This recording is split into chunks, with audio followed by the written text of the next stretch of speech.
Assalamualaikum warahmatullahi wabarakatuh. Mari kita berdoa. Ya Allah, lapangkan hatiku dan saudaraku untuk menerima hidayah darimu. Renungan dari surah Al-An'am ayat 125.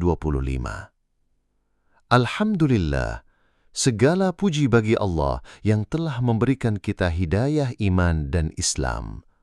Salawat dan salam semoga tercurah kepada Nabi Muhammad sallallahu alaihi wasallam, sang pembawa cahaya kebenaran. Saudaraku yang dirahmati Allah, hari ini kita akan merenungi satu ayat yang begitu dalam maknanya dalam surah Al-An'am ayat 125. Sebuah ayat yang berbicara tentang hidayah, kelapangan dada, dan kesesatan, serta bagaimana Allah memberikan taufik kepada siapa yang Dia kehendaki.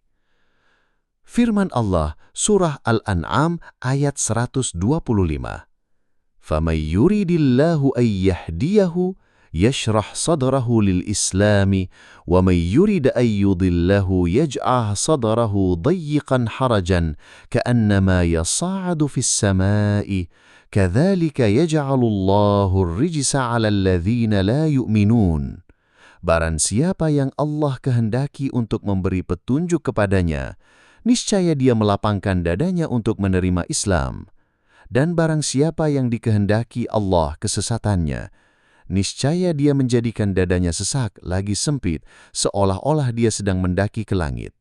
Demikianlah Allah menimpakan siksa kepada orang-orang yang tidak beriman. Al-Quran, Surah Al-An'am, ayat 125. Makna ayat menurut para ulama. Menurut Ibnu Katsir rahimahullah, Allah mengabarkan bahwa Dialah yang membolak-balikkan hati manusia. Siapa yang Dia kehendaki akan diberi hidayah, maka hatinya dilapangkan untuk menerima Islam sehingga mudah baginya menerima kebenaran.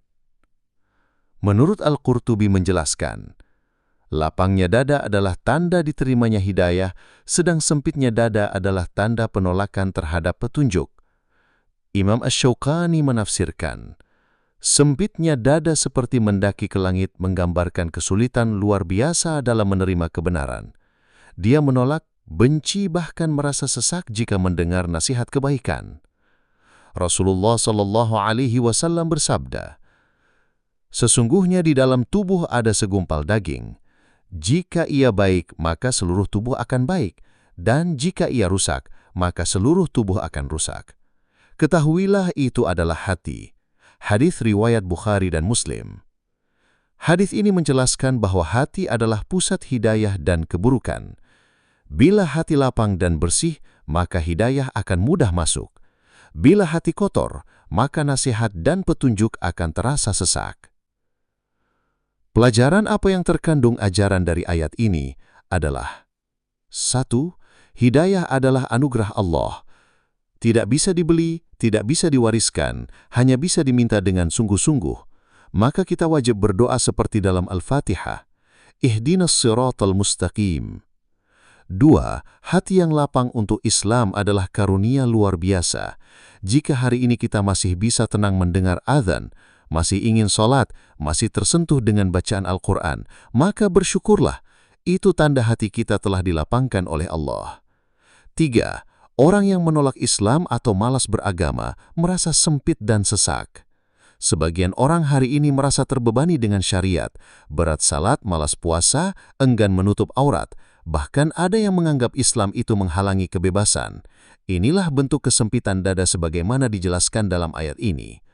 Apa yang bisa kita lihat dalam realitas kehidupan hari ini di antaranya? 1. Banyak orang Islam tidak lapang menerima agamanya sendiri. Sebagian generasi muda lebih tertarik pada gaya hidup hedonisme yang melupakan akhirat, merasa minder dengan identitas Muslim, padahal Islam adalah cahaya yang seharusnya membuat hati tenang. Allah berfirman, "Ala bidzikrillahi tatmainnul qulub." Ingatlah, hanya dengan mengingat Allah lah hati menjadi tenang. Kesadaran apa yang harus kita sampaikan untuk kita umat Islam di zaman ini? Saudara-saudariku, Marilah kita mohon kepada Allah agar hati kita senantiasa dilapangkan untuk menerima Islam, agar kita tidak menjadi orang yang hatinya sempit dan merasa sesak saat mendengar kebenaran. Berdoalah seperti yang diajarkan Rasulullah, Ya muqallibal qulub, thabbit qalbi ala dinik. Wahai zat yang membolak-balikan hati, tetapkanlah hatiku di atas agamamu. Semoga kita semua termasuk golongan yang lapang dada untuk menerima petunjuk Allah hingga akhir hayat kita. Kita selalu berdoa agar dalam keadaan zaman yang bagaimanapun tetap Allah selamatkan kita dalam jalan yang benar. Amin. Wallahu a'lam bissawab.